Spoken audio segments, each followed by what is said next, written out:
Welcome back to the Balancing Act podcast. I'm Andy Temte. On the Balancing Act, we talk to business leaders and industry experts to explore the balancing acts we play in our professional lives and learn about the events that put rocket boosters behind their career success. Today we have Ari Galper joining us. Ari is the founder of AriAI, the world's only trust-based proprietary AI sales growth advisor. He's also the author of 7 best-selling books, including Trust in a Split Second, which I'm holding up here as we speak. Welcome to the show, Ari. Thank you. Glad to be here. Excellent. And you're coming to us from Sydney, Australia. Is that correct? Yeah, I'm originally from California. Met my wife on a dating site 20 years ago and been here ever since. So you moved to Australia for a girl. I did, yes. Awesome. Excellent. Great news. Well, Ari, before we get started, please give our listeners the elevator pitch version of your story. Right. So I had an incident that happened to me about 20 years ago, my pivotal story, and I'll make it kind of brief. I was a sales manager in a software company. We launched the first online data collection tools, now called Google Analytics. But early days, that's what we had our own little product, and the leads that were the big whales came across my desk first. So I got this inbound phone call from a website, and big opportunity. Really nice guy. He represented a huge company, and if I closed this one sale, it would double the revenue in one opportunity. That's how big it was. So they want a demo, so we agreed to a 4:00 on a Friday afternoon demo. So they finally came as myself and my CEO were in our conference room, big long conference table. In the middle of the table was remember the old school Star Trek speakerphone, 3 legs on it? I think it was called Polycon back then. So I hit the dial tone, the speakerphone, dial the number. My guy says, "Hey, Ari, how's it going?" I said, "Good." And he says to me, "Let us share with you who's with us in the line today."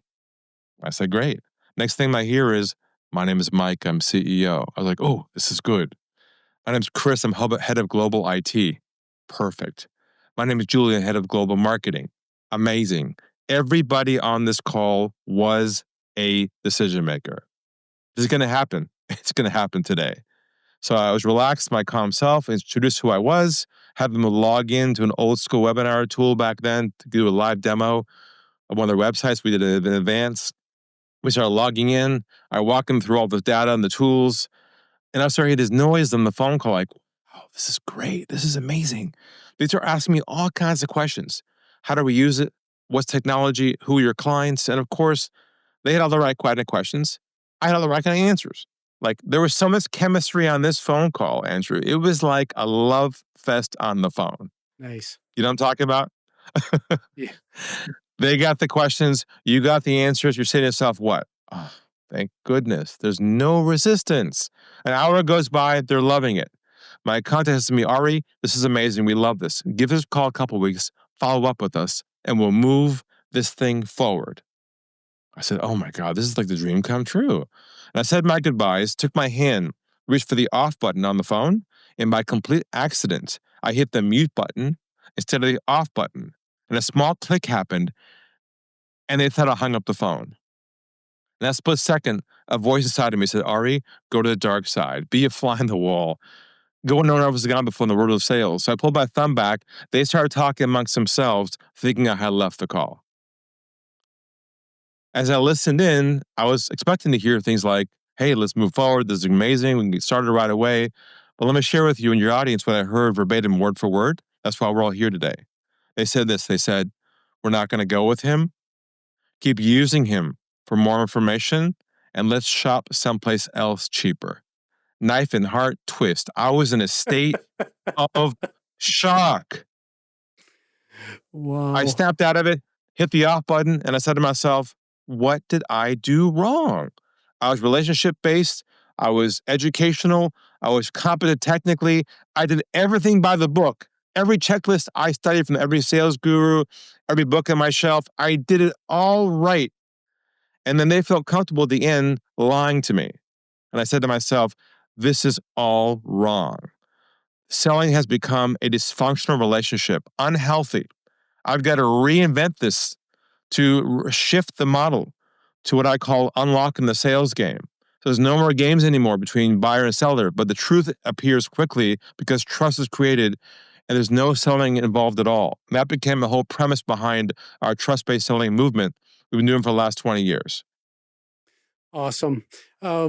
So is that the accelerant for your career? Because that's my next question. Or do you have another story of somebody in your life that just that really put rocket boosters behind you? Okay, so that was the trigger that made me see the truth and the light of the problem in the marketplace. Now, the inspiration behind a lot of this is my son Toby, who has Down syndrome. And if you know someone who has Down syndrome, you know they're beautiful people. They're authentic, they're loving, they're just gorgeous people. They have no hidden agenda. I wrote a book about him called Lessons from Toby in the box that you have for me there. And the lessons I learned from him, how he lives his life right now, I embedded into my approach to build trust with people that replaces the sales game that we all hate. So those two elements are what ingredients are our trust-based approach. That's awesome. So Ari, tell us more about trust-based selling. This is the first that I'm hearing of this. For I'm not a sales professional. I'm a finance guy, former CEO, and in the sale, when I did interact with the sales world, which was very often, I always felt like everybody was lying to me. So, how am I going to unpack what truth is behind the words that are being spoken around this table, right? So, what is trust-based selling, and why should it pique the interest of the average sales rep that's listening right now? Well, let me give some context. I'll zoom out first, then I'll zoom in. Okay, if we zoom out, I believe in our current economy, we are in what I call a term I coined called the trust recession right now, where we've all been commoditized. Okay, every service is available to other people who are similar to us, and we are being shopped. We are being shopped by potential buyers or leads who go online, look us up first, and determine right away that we're one of many, and they're going to shop us around. So when we get to them to a final initial call with them, we feel it's our obligation to educate them and do what I call free consulting with them to prove to them that we know what we're talking about. Right. Then at the end of that meeting, they usually say to us this key phrase, "Thank you so much. I want to think about it." And then we're like, "What? Think about what?" Then we end up chasing them and they ghost us. That's the cycle one right now, where we're trying to build trust with people, but the whole model has shifted where they're in control and we're not. So what I figured out is you can break out of this cycle by the act of stop selling altogether and learn a new skill called trust building. Now, trust building is not relationship building. That's different. That's the word separates, okay? Relationship building is what you do with someone after they're a client, not before they're a client. Here's why. Because relationships take a lot of time to build. Time extends your sales cycle for months, years, and days. You don't have time. You only have one window of time, which is the first conversation to build enough trust with them. So this will find the face of most salespeople who are trained to build relationships first. Stop doing that. Instead, learn how to build trust with people. Now, the way you shift your mindset around this is you shift to a different construct where it's not relationship building, but it's more of a doctor-patient framework, where you're the doctor and they're the patient, where you're problem-centric only, not solution-centric. Okay, that's the real shift here. And I'll go more, but I'll just stop there if you like. We can comment on that if you like. No, I like this because, solution selling, big deal. I'm going to try to basically read your mind based on some things that you've said and what I can divine reading over the internet. I'm going to try to read your mind, and then I'm going to come to this table with a solution right away. And I'm not going to do what I have to do, which is open my ears, stop talking, and listen to what the client is saying. Are we on the right track? Beautifully articulated. Yeah. So perfect. Exactly the problem. Yeah. So take us into this shift then from solution to listening and trust building. Yes. So the shift is to shift from solution-centric thinking to problem-centric thinking. Because like you said, solution-centric thinking creates assumptions. You assume you know what the problem is by hearing it at the surface level, Right. right? Because most potential prospects will trivialize their problem. They say, we're looking for X. Can you help us? We go, of course. That's what we do. Ask a couple qualifying questions and off you go to the races, making the pitch. And there's no trust built at all. Now, the way you build trust with people or opportunities is you shift your thinking to this doctor self-image of yourself, and you're diagnosing their problem at hello. I'll walk you through some languaging I created to make this comfortable and smooth. Now, I'm not saying that you're being clinical and cold. I'm saying you add in what I call bedside manner and empathy, but not relationship building. When you go see a doctor, they don't say, hey, let's have lunch first. I love Right. your shoes. Where'd you go to school? Let me show you my patients are. Here's where I went to school. They don't try and build credibility with you or prove or flex. All they say to you right when they meet you is this. They say, where does it hurt? They start with the problem. Okay, so taking that metaphor, which everyone understands, let's do this scenario. Let's say you have a first meeting with an opportunity through LinkedIn or a lead somewhere, and they agree to schedule with you an initial Zoom meeting or Teams meeting to start the process. Okay. So when they show up, first thing you say is this. You say, nice to meet you. Nice to meet you as well. Zip No it. more chit chat. No, how'd you hear about us? I saw your blog article. We know a guy who knows you. No more fake rapport building. Remove all that out of the process because they know it's sales related. Then next thing you say is this. Take control right away. If it's okay with you, Andrew, if you wouldn't mind, take a step back for a moment. Walk me through your background, your situation, up to your current concerns you have around your finances or your business growth, and we'll go from there. Would that be okay with you? Take your fingers like this over your mouth like a doctor. Sit back in your chair like this. I'm not kidding. This trains you not to do what? Not to talk. Don't talk. It's going to be hard. You're talking about something that is just antithetical to most salespeople, and I've crossed paths with lots of salespeople, have them in my life. I love them dearly, but man, oh man, it is all about hearing the voice and not opening the ears. So Ari, take us toward AriAI. What's AriAI doing to help solve this problem? So interesting story is that I've been doing this now for 25 years, two and a half decades. Okay. And in that span of time, I've got a mountain of content that I developed, audios, books, training programs, and I never released any of it online except for 5% of it when the internet started to grow. Most experts dump everything they have online to develop to great value. I said to myself, that doesn't feel right. I'm not going to provide my IP for free. I kept it down to a cloud, into a file. All of a sudden, AI comes around. I'm like, whoa. I took all my proprietary content, which you can't get on ChatGPT or anywhere else in the world, and put it to a private repository called AriAI. It's a private AI system. That's my voice, my model, my knowledge, and it's superhuman, Ari, where I've got financial advisors, salespeople, entrepreneurs in there right now as we speak. I can see what they're doing. They're in there right now, getting coaching, asking questions about how to think from a trust perspective, a complex scenario, how to get a hold of someone they can't get a hold of, how to be careful not to write proposals that are not sales oriented. So it's all problem centric thinking that trains you how to think this way from your phone to having a third brain in your business, operating this way to change the culture.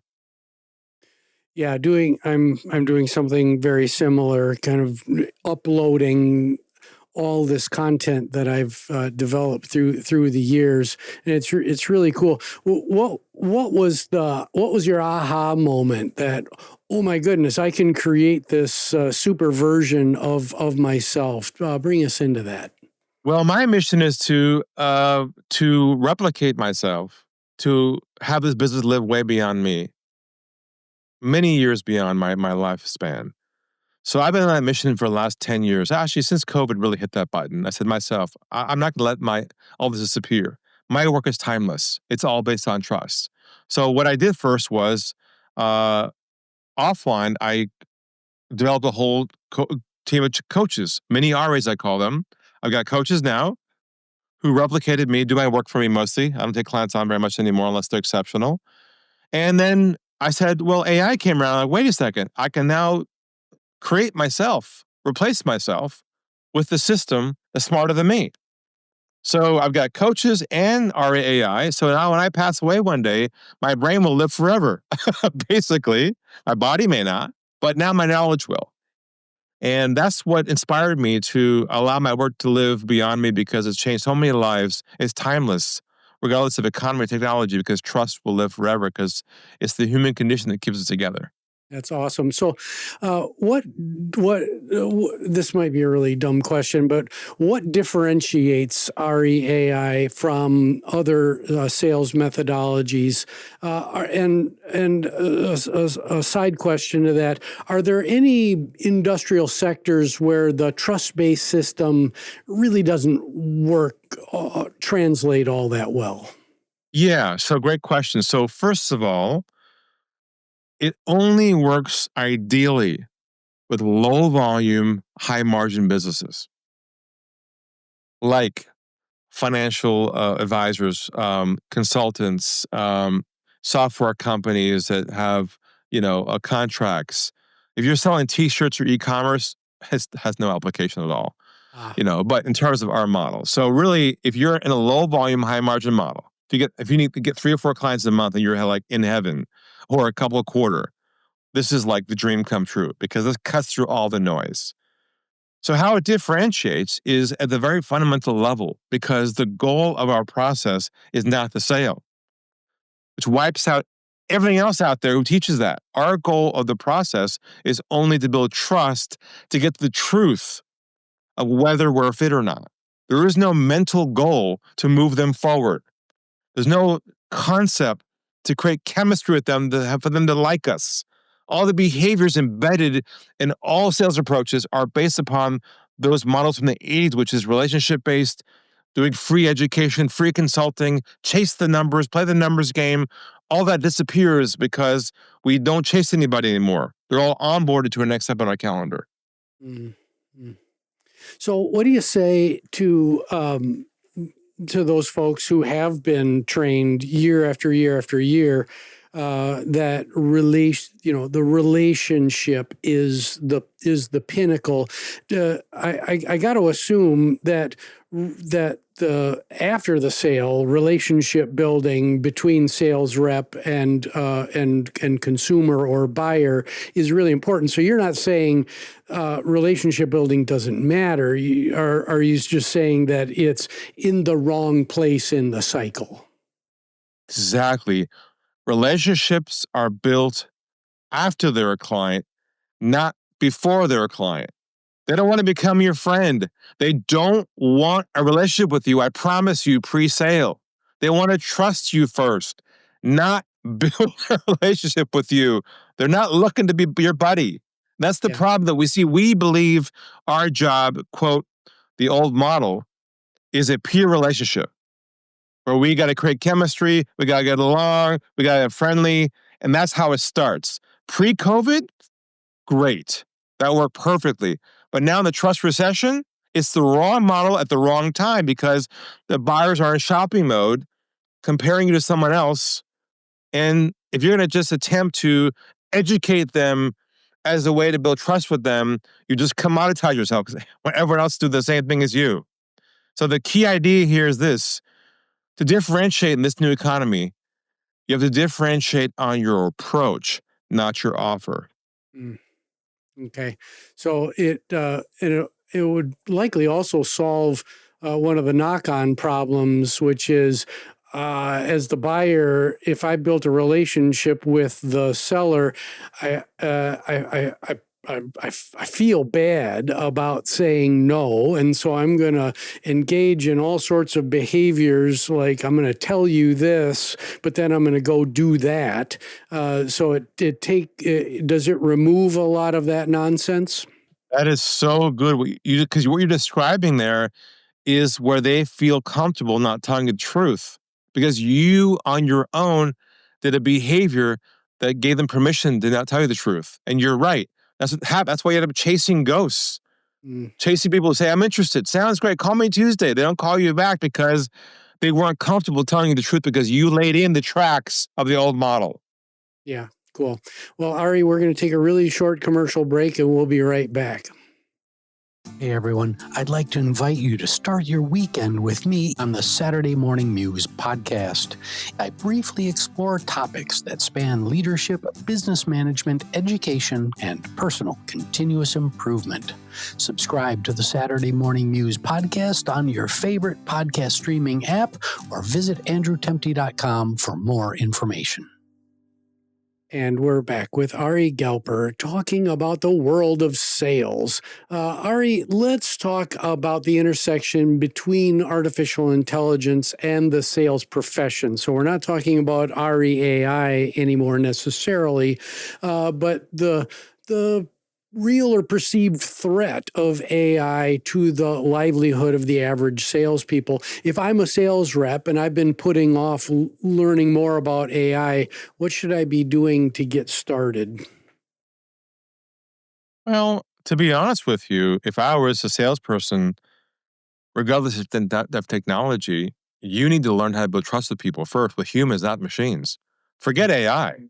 Just focus on your ability to build a new skill called trust building with other humans. Yep. See, we're so afraid of this AI machine is disrupting us. What we don't realize is the only answer to all this is us getting better at learning how to build trust with other humans. That's an empty space. People don't understand. That's my mission, to help people realize if you build trust with people quickly, AI won't matter because they'll hire you because they can feel you're not trying to sell them anything. I know it sounds kind of off base a bit, but if you think about it fundamentally, they're saying AI is becoming more human, okay, which will replace the salespeople. Well, which means salespeople need to get better at becoming more human. Learn how to trust with people better, as opposed to saying, "Oh my God, what's coming?"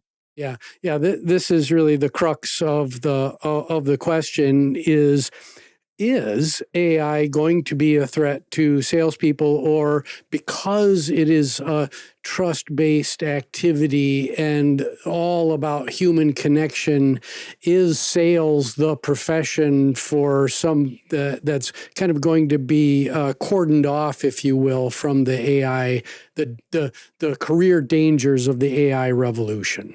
It'll only threaten those who have not mastered the art of trust building. Yeah. That's what I was expecting the answer was going to be, but so thank you for that, Ari. Let's do a little mentorship, and before we do that, I just want to hold your book up one more time for folks that are watching here on YouTube. Ari's been a wonderful guest today and is talking about trust-based selling. I'm all about the balancing act between trust and accountability, so it's a perfect fit that we're talking today. Let's have a little mentorship moment. You've got a long, storied career in sales. Now you've got a 21-year-old sitting right in front of you right now who's interested in building a big career, much like yours. What's the most important thing that they should be doing right now? And I assume that building trust is somewhere in the answer. Well, yeah. Look, and my son's 21, by the way. So, uh, I would say your goal to succeed in life at this stage of your life is to have an incredibly deep understanding of the problems that you're served for clients, better than they understand themselves.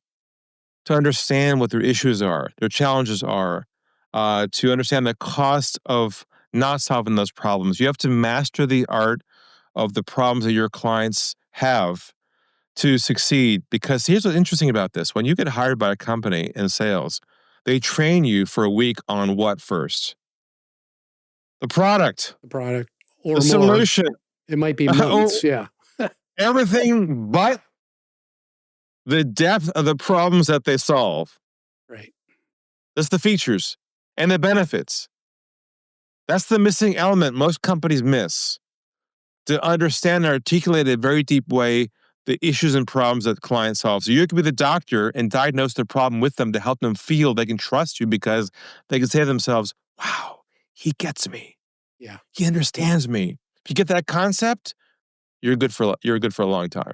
Yeah, I think what I'm hearing is the skills of problem solving, analysis, critical thinking are really what form the basis for the answer that you're giving to this hypothetical 21-year-old. At the intellectual level, but at the heart level is empathy and bedside manner, feeling their problem and empathizing with them. That's hard for people who in sales, because we're taught to move them forward and not go deep.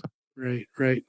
So, Ari, what have we missed in this conversation that you want to make sure that listeners take away? I think the big idea is this, and this will sound very contrarian, okay? I admit it. The big idea is you got to stop selling. Stop selling yourself. Stop selling your product. But just be the doctor and learn the skill set to be able to peel the onion back on the issues to the extent where you're going to help them quantify the impact and losses of the problem, what I call cost of inaction, COI. Help them see the impact of the issue to the extent where they can justify writing you a check to solve it with you. If you can't go there with them, you're going to be stuck in this sort of chasing cycle and chasing the numbers game, which is a difficult place to be, because it's getting more like this all the time. So that's the big idea. Excellent. All right. Well, Ari, where can folks get a hold of you before we get to our lightning round questions? How can folks find you? I'm happy to provide a copy of my book complimentary to your listeners. It'll be physically in the mail, old school. I'll put a stamp on the envelope. My team will mail it to you. Just go to thetrustbook.com. Not hard to remember that. And you can get a copy of my book for free, the one you had there, which is Trust in a Split Second, my new one. Order it there. We'll ship it to you. If you want, schedule time to talk with us as well on your way out. It's up to you. But get that book in your hands, read it, make it your Bible, and you'll never have to worry ever again. That's awesome. All right. 3 lightning round questions for you. Ready? Yeah. All right.